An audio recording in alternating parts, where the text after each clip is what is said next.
Bienvenido de vuelta a mi canal. Mi nombre es Luis David Góyez Garcés. Como sabes, este canal está mayormente dedicado a temas relacionados con el mundo de iOS. Sin embargo, a veces tenemos que discutir algunos temas de, entre comillas, cultura general, porque de nada nos sirve ser unos super cracks en el desarrollo de aplicaciones de iOS si no somos profesionales íntegros. Esa integridad exige que no solo seamos expertos escribiendo software, sino que también debemos fortalecer nuestras habilidades blandas. El día de hoy hablaremos acerca del libro del programador pragmático de David Thomas y Andrew Hunt. En esta sesión trataremos el capítulo 2, una aproximación pragmática, específicamente el tema número 10. Este tema nos habla acerca de la ortogonalidad.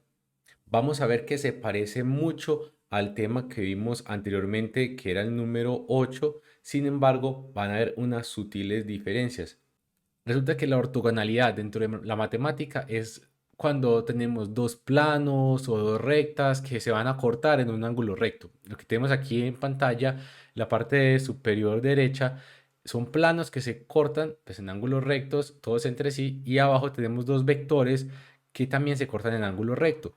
En el caso de los vectores, podríamos decir que eran ortogonales, bueno, al igual que también los planos, si este producto punto era cero. Básicamente lo que dicen es que nada de un vector se proyecta en otro vector. O sea que son completamente independientes. Entonces, en computación, la ortogonalidad se refiere a lo mismo, independencia o desacoplamiento.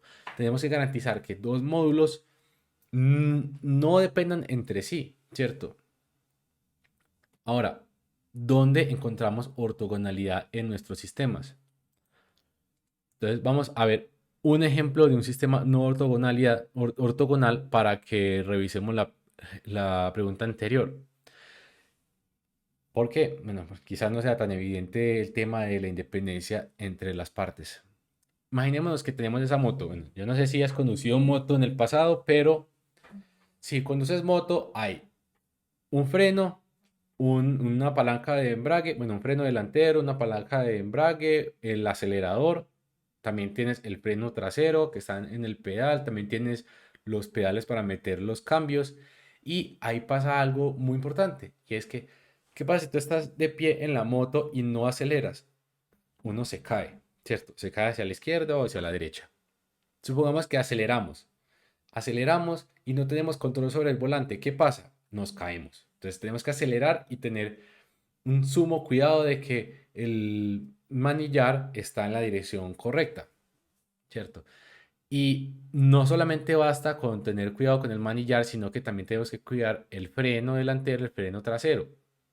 Entonces nota que tenemos que tener en consideración varias variables aquí en la mente. ¿Qué pasa si yo estoy acelerando y ligeramente giro el manillar hacia la derecha? ¿Qué crees? ¿Qué va a pasar? Bueno, aunque parezca contraintuitivo girar el manillar hacia la derecha, lo que va a provocar es que la moto se tumbe hacia la izquierda.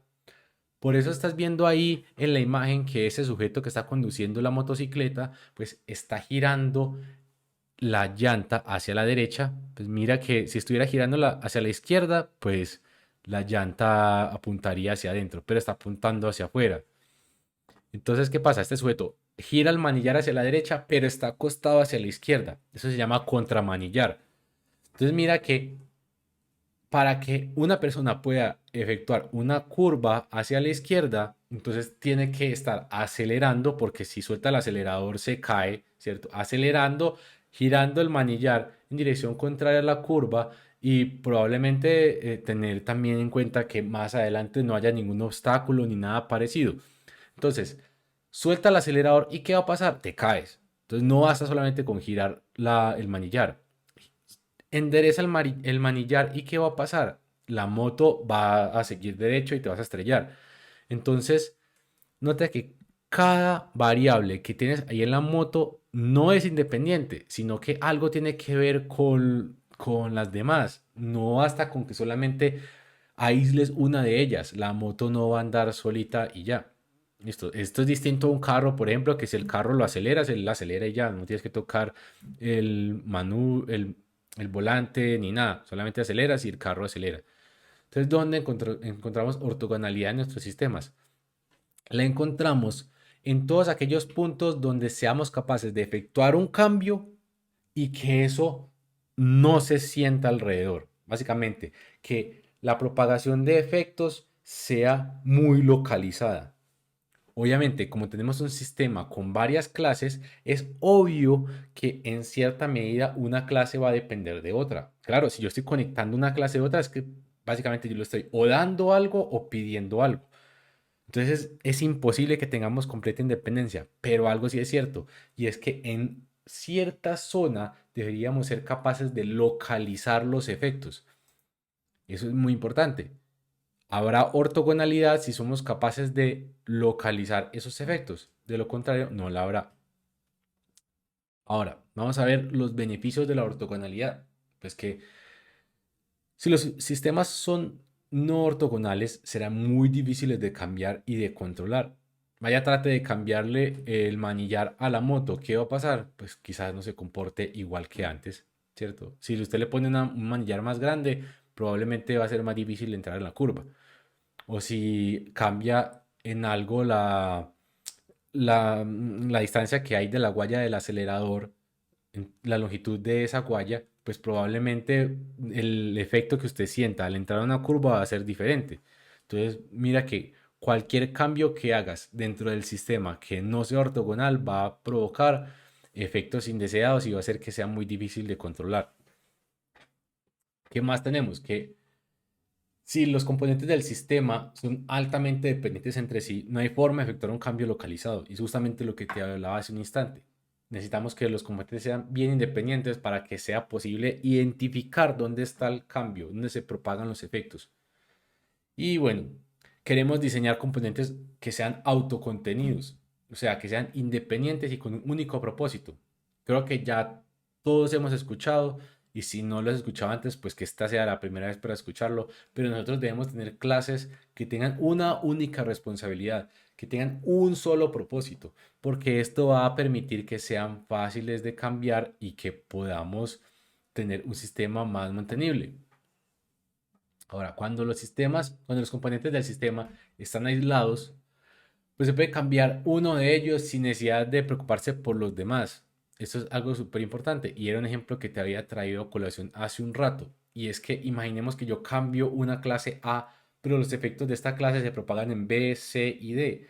Pues entonces yo voy a estar también dañando las otras clases porque su comportamiento, entre comillas, correcto dependía de un mal comportamiento de mi clase actual. Hablemos aquí de cohesión. Resulta que en este libro no lo mencionan, ¿cierto? Pero en el libro Applying UML and Patterns, que es un libro que me encanta, ahí dan una buena explicación de qué es cohesión. Bueno, la cohesión es la medida de qué tan fuertemente se relacionan las responsabilidades de un elemento. Un elemento con responsabilidades altamente relacionadas, que no hace una cantidad tremenda de trabajo, tiene alta cohesión. ¿Qué pasa si yo tengo solamente una responsabilidad en una clase? ¿Tiene alta o baja cohesión? Va a tener alta cohesión. Si yo tengo 20 responsabilidades en una clase, esa clase tiene alta o baja cohesión. Muy probablemente tiene baja cohesión. Entonces, tengamos en cuenta que también podríamos ver este principio como una medida del principio de responsabilidad única. Si una clase tiene alta cohesión, si un sistema tiene alta cohesión, es porque entonces está obedeciendo a que tiene solamente una responsabilidad. O si quizás no tiene una, pues va a tener dos o tres, pero son bajitas, ¿cierto? Si yo tengo un sistema con baja cohesión, muy probablemente voy a tener que tiene 20, 30 responsabilidades. Listo. ¿Cuál es el problema que tiene una clase con baja cohesión? Pues que, número uno, es difícil de comprender. Yo veo estas clases singleton ultramasivas de 1000 líneas y yo no sé por dónde empieza. No sé cuál es el flujo de control ahí. No sé ni siquiera por dónde es que debo entrar a analizarla para refactorizarla. Es muy difícil de comprender. Dos, es difícil de reutilizar. Vuelvo a hacerte la pregunta que hice ahorita. ¿No te parece extraño que si se supone que la programación orientada a objetos tendríamos que reutilizar código, reutilizar estas clases? haya clases tan masivas que no se reutilicen. Entonces es como raro, ¿no? Porque justamente estas clases que tienen muy baja cohesión no son tan reutilizables. Imaginemos el caso de un controlador que hace las veces de un controlador fachada, ¿cierto? Que es de tipo controlador fachada. Este controlador es difícil de reutilizar porque justamente está poniendo una interfaz para distintos casos de uso. Entonces, nota que va a ser muy difícil que este mismo controlador yo lo pueda poner en otro lado. Esto, el factor de reutilización o, ¿cómo decirlo? O cuánto se reutilice, va a ser fundamental para identificar si esta clase tiene alta o baja cohesión. Asimismo, pues una clase con baja cohesión va a ser muy difícil de mantener, por lo mismo que había mencionado hace un rato.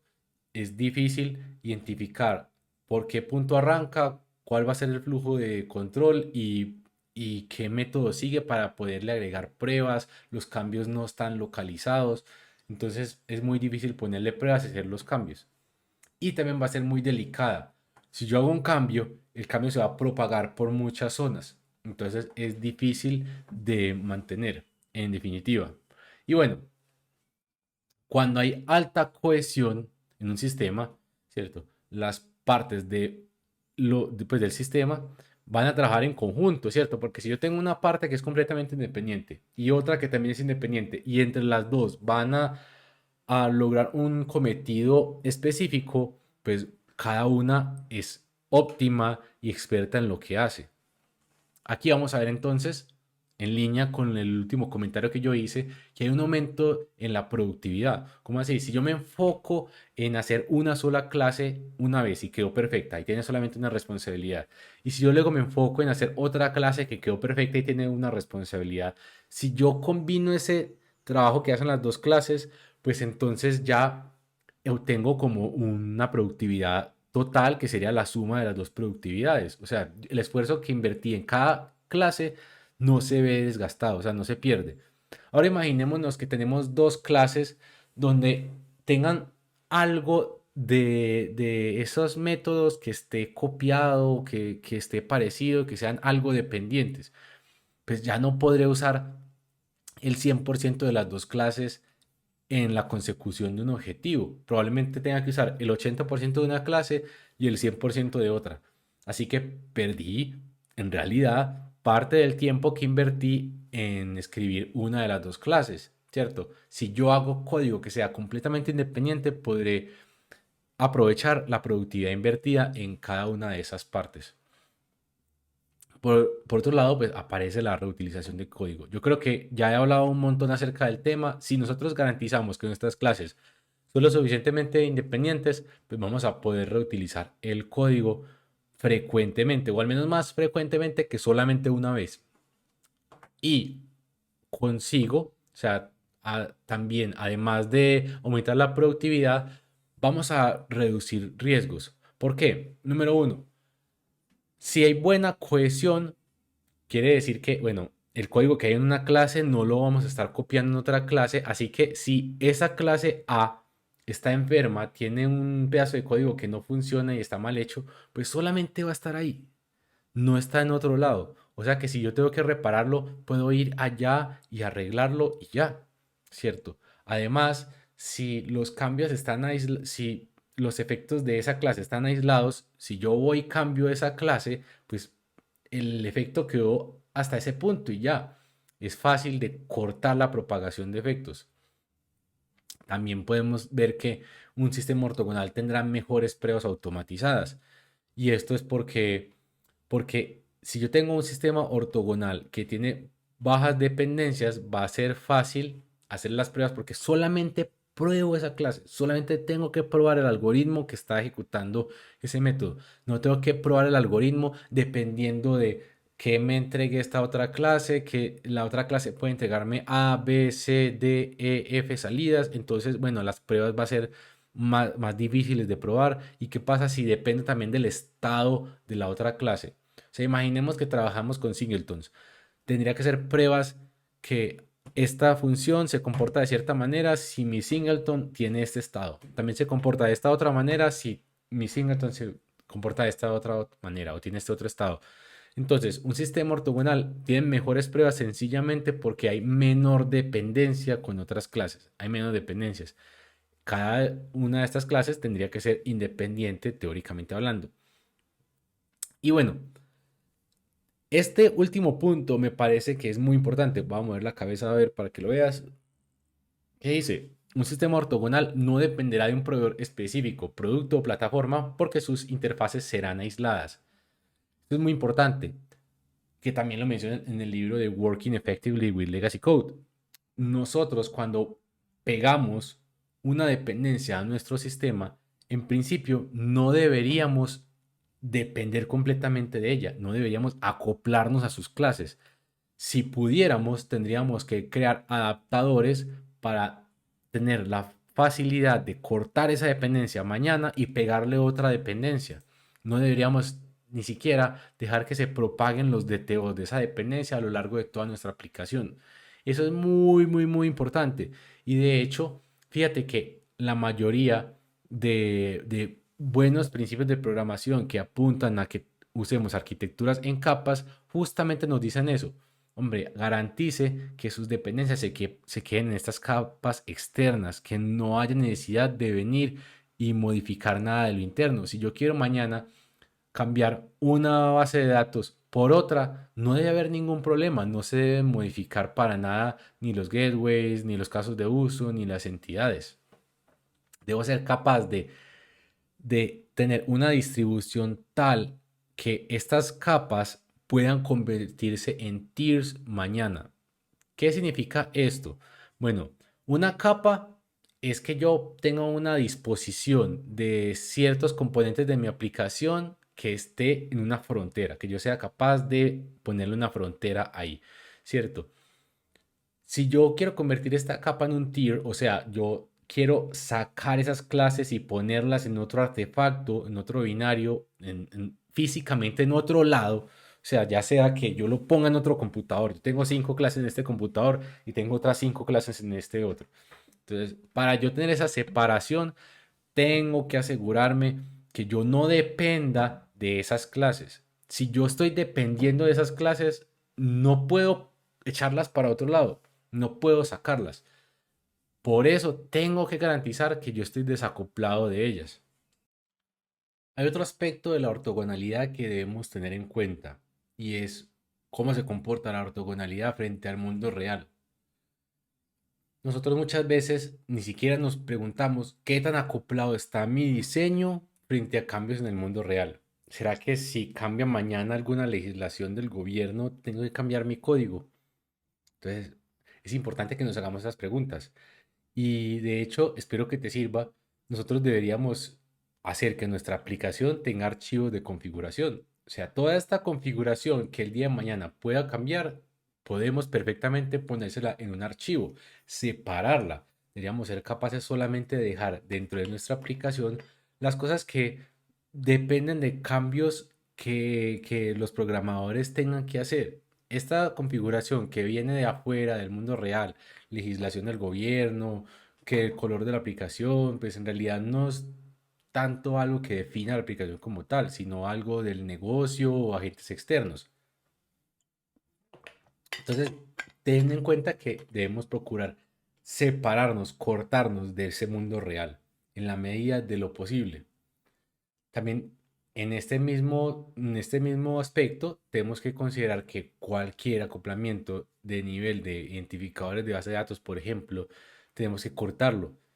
Un ejemplo de esto es el número de teléfono. En Colombia estábamos en el 2022, ¿cierto? No me acuerdo. Creo que 2000. Estoy elevado, estoy perdido en qué año es que estoy. Pero ya estamos en el 2023, ¿cierto? Pero el año pasado, sí, creo que fue a principios del año pasado, se cambiaron los indicadores con los que se tenían que llamar a los distintos números de teléfono fijo en Colombia. Entonces, si yo quiero llamar a un número dentro del departamento de Antioquia, tengo que poner el identificador 604. Pero si voy a colocar un número del departamento de Cundinamarca, seguramente tendría que colocarle el 601. Entonces, si yo identificaba antes a mis clientes por el número de teléfono, pues ahora ya se me dañaron los identificadores. Por esa razón, los identificadores de los clientes en la base de datos deben ser identificadores propios de la base de datos. Ah, que tienen un campo que es el número de teléfono. Bueno, es un campo, pero ese no es el identificador. Si entonces la compañía de teléfonos cambia, mi base de datos no cambia en lo absoluto. Solamente tendré que cambiar unos campos y ya.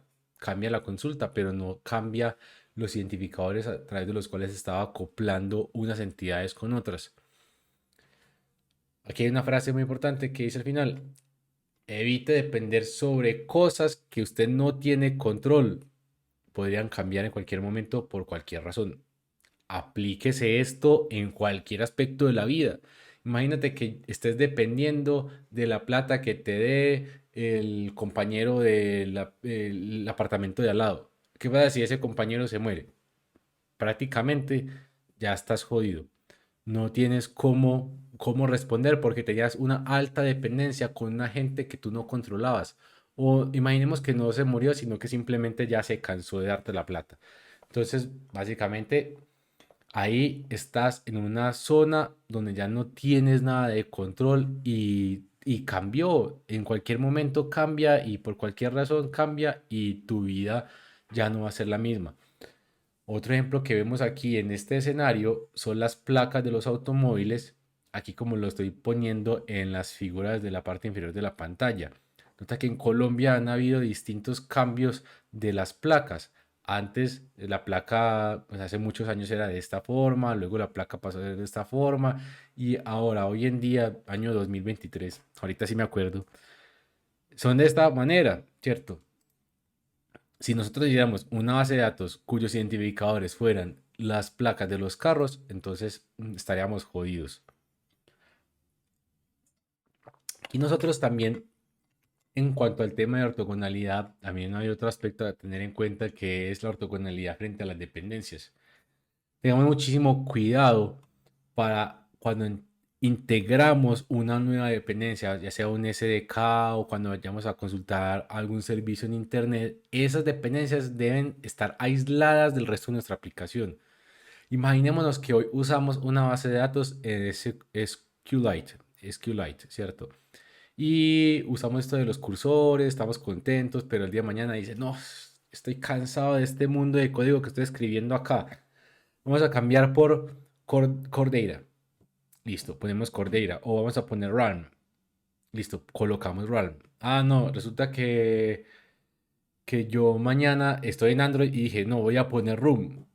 Y voy a poner otra cosa. Entonces, básicamente, la decisión de yo cambiar estos proveedores no debería impactar en lo absoluto en el resto de la aplicación.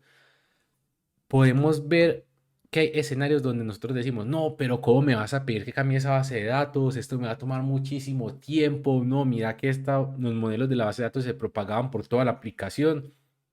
Venga, amigo, ¿usted por qué me está diciendo esto? La base de datos solamente tenía que estar en esa capa de la base de datos y nada más. Por ningún motivo los modelos de esa base de datos debieron haberse propagado hacia capas superiores. Por eso es que los DTOs que yo manejo dentro de una capa deben permanecer allí. Yo no tengo por qué utilizar un mismo DTO por varias capas verticales de una capa, pues de varias capas horizontales dentro de una funcionalidad. Entonces, mucho ojo con eso. Yo debo ser capaz de cortar con facilidad esa dependencia. Y aquí vale que nosotros también consideremos qué pasa si nosotros tenemos una dependencia cuyos modelos son requeridos desde otra capa que esté encima. Bueno, simplemente esa capa de encima le vamos a crear un DTO que probablemente sea idéntico que el de la capa de abajo, pero que va a sufrir de una duplicación accidental. Simplemente obedece a un agente de cambio diferente. El DTO de mi dependencia solamente cambiaba por los creadores de esa dependencia, pero el DTO que yo acabo de crear cambia por requisitos que cambien dentro de esa capa específica. Yo perfectamente puedo crear un mapa que me traduzca de el DTO de esa capa hacia el DTO de la otra capa tranquilamente. Y esto lo que me va a permitir es que yo puedo cambiar de proveedor fácilmente en cualquier momento. Ahora, me tengo que darme una pausa porque está larguito. Listo. Hablemos acerca de la ortogonalidad en la programación. Siempre que nosotros agreguemos código, existe la posibilidad de que estemos duplicando código y no sepamos dónde es que estamos duplicando ese conocimiento. Hermano, no se sabe. Entonces aquí el libro nos da varias alternativas que tendríamos que tener en consideración para que esto no pase, ¿cierto? Va a pasar, es lo más probable que vaya a pasar. Así que tratemos de minimizar un poco este dolor para que nuestro código esté en mejor estado. Primer aspecto aquí a tener en cuenta es, escriba código introvertido. Mi módulo no tiene por qué revelar 1 millón de funciones a sus clientes, no. Mi clase solamente tendría que tener una, dos, tres funciones y ya. Esos métodos deberían bastar para que un cliente utilice lo que sea que necesite de esa clase. Y aparte de eso, mi clase no debería depender de dependencias de mi dependencia. ¿Cómo así? Imaginemos que A depende de B, B depende de C. Yo por ningún motivo debería depender de C haciendo llamados como, hey B, dame C. ¿Por qué? Aquí está puesto sobre la mesa el tema de la ley de Demeter. Yo no debo hablar con desconocidos, solamente debo hablar con la clase que esté inmediatamente al lado. Yo solamente debo decirle a la clase, venga, necesito que me haga esto. Y esa clase luego resuelve, ya verá. Podríamos imaginar este caso de la ley de Demeter como un gerente de una empresa que quiere microgerenciar cada una de las partes de esta. Entonces, si yo me meto al día a día de cada uno de mis empleados, yo no voy a ser eficiente en las tareas que tendría que hacer. Mientras que si yo delego y le digo al empleado, vea, yo necesito que haga esto y usted verá cómo lo hace, voy a ser más efectivo y voy a tener una empresa más productiva. Segundo aspecto muy importante, evite las variables globales. Mucho ojo. Si yo me acoplo a una variable global, me estoy acoplando a todas las otras dependencias que se acoplan a esa variable global. Claro, porque imaginemos que David depende de Rocky, que es mi perrito, y Natalia también depende de Rocky. Si yo voy a coger a Rocky a sostenerlo y Natalia también quiere sostenerlo en el mismo momento, nos vamos a pisar la manguera. Que aquí dentro de pues dentro de Colombia nosotros decimos pisar la manguera como que estamos también tratando de hacer lo mismo al mismo tiempo. Y esto es lo que pasaría si nosotros tratamos de depender de variables globales. Ahora, es importantísimo que señalemos que el singleton es un caso especial de un dato global. He visto muchos programas que tienen el singleton como un gran patrón que básicamente con eso resuelven todo. Pero hay que tener en cuenta que el patrón de singleton es bueno para algunas cosas, pero malo si se usa en exceso y sin las razones por las cuales se debería usar un singleton. De hecho, uno solamente debería usar un singleton si, por ejemplo, hay dentro de mi dominio una única razón para que exista esa clase. Imaginémonos que tengo una base de datos. ¿Cuántas bases de datos debería yo tener? Una. Entonces solamente necesito yo tener un singleton de una base de datos. Este es uno de los casos para tener un singleton. Otro es, ¿qué pasa, hermano, si la creación de esa instancia es muy costosa? Se demora varios segundos. No, entonces no se puede. Usted no puede crear varias instancias de esa clase. Solamente cree una y ya. Básicamente, yo lo que estoy tratando de hacer es proteger mis recursos.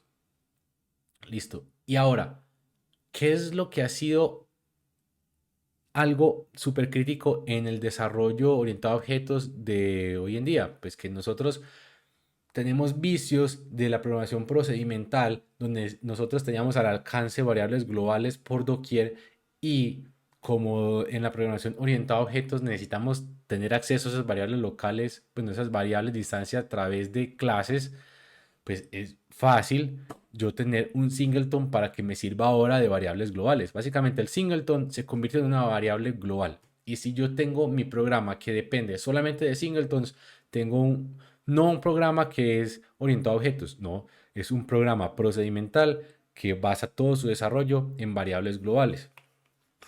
Mucho ojo con las funciones parecidas.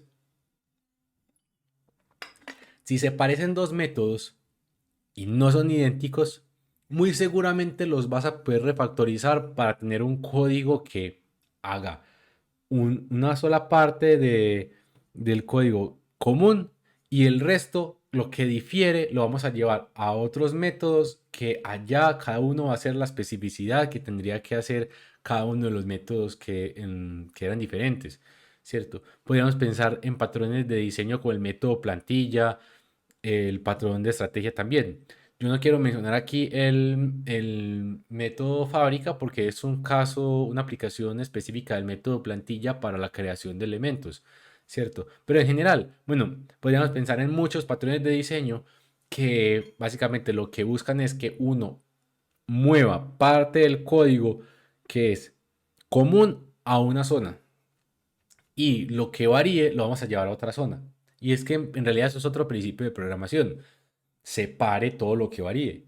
Separe lo que varía, ya sea que lo mueva a otro método, lo mueva a otra clase o que implemente un patrón, etcétera. Y por último, recordemos que la refactorización debe ser una práctica de metodología ágil que se aplica durante todo el proceso de desarrollo. Todo el proceso. No es que yo deba separar unos recursos especiales para refactorizar mi aplicación. No. ¿Cómo así que yo voy a sacar una historia de usuario nueva que diga refactorización de esta clase? No, eso no se hace. Yo debo ir refactorizando a medida de que voy avanzando en el desarrollo de mis historias de usuario. Hablemos ahora de la ortogonalidad en las pruebas. Si nuestro sistema es ortogonal, la interacción entre dos componentes es limitada, así que las pruebas unitarias son fáciles de hacer porque no tengo que ni siquiera generar muchos dobles de prueba, no tengo que inyectar muchas dependencias, no, sino que yo voy y pruebo mi algoritmo y ya. Listo. Esto justamente me tiene que servir de alerta en caso de que yo tenga muchísimas dependencias. Imagínate que mi código básicamente lo que hace es provocar efectos secundarios en unas ciertas dependencias. Digamos que el llamado de un método de una clase va a provocar llamados en 20 métodos de 50 clases. Bueno, ¿qué tan ortogonal es mi sistema? Ciertamente no es ortogonal porque ese método es altamente dependiente de otras clases, así que mucho ojo. Espero que te haya gustado la sesión del día de hoy. Si tienes algún comentario, queja, sugerencia o reclamo, déjalo acá abajo. Yo te voy a tratar de responder tan pronto como pueda. Te agradezco mucho que hayas llegado hasta este punto. En caso de que te guste el video y te parezca de utilidad, considera suscribirte, compartir el video, darle un pulgar arriba y contribuir al canal a través de una donación. Gracias a estas ayudas es que puedo traer este contenido de alta calidad y libre para todos. Nos vemos en la próxima.